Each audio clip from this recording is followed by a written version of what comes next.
JavaScript est un langage web de script. C'est le langage le plus utilisé au monde aujourd'hui. Il s'exécute dans tous les navigateurs, y compris les navigateurs des appareils mobiles. Pour se rendre compte de l'intérêt de JavaScript, on peut dire que JavaScript rend votre application web dynamique et intelligente. Par exemple, lorsqu'on vous demande de remplir un formulaire, JavaScript peut vérifier si vous avez fourni le bon format de données. Par exemple, si l'adresse email n'est pas valide, il vous empêche d'envoyer les données au serveur. Ou bien en cliquant sur un bouton, il change la couleur d'arrière-plan d'une page. Ceci est un simple exemple, mais JavaScript offre plusieurs autres fonctionnalités. JavaScript est un langage de script qui s'exécute côté client dans le navigateur web. En fait, lorsqu'on contacte le serveur pour récupérer la page HTML, cette dernière ramène du code JavaScript qui s'exécute dans le navigateur de l'utilisateur. Notons que JavaScript peut être aussi exécuté côté serveur, mais nous nous limitons dans la suite à la partie client seulement. Vous avez compris que JavaScript est ramené avec la page HTML. Donc, JavaScript est déclaré dans la page HTML, et ce, en utilisant ces deux méthodes. Soit on écrit le code JavaScript dans la balise script, soit on inclut un fichier JavaScript avec l'attribut src. Voici un simple exemple qui affiche Hello World dans une page HTML. Dans l'exemple, la fonction document.write affiche le message Hello World dans la page.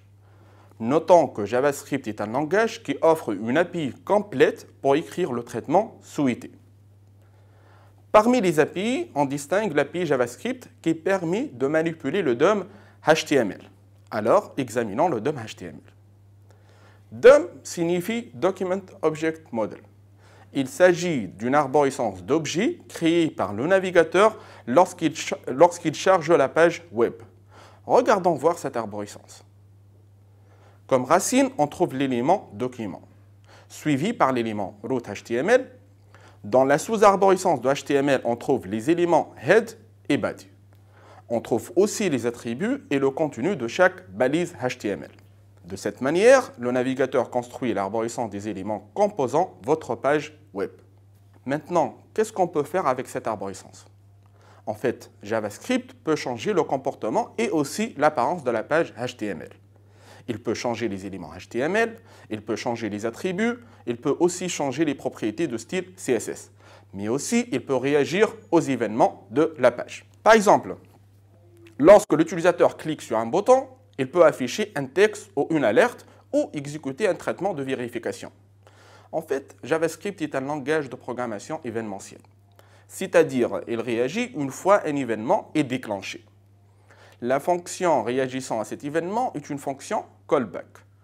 Donc, le développeur se limite à préciser l'événement et le traitement dans la fonction callback de l'événement en question.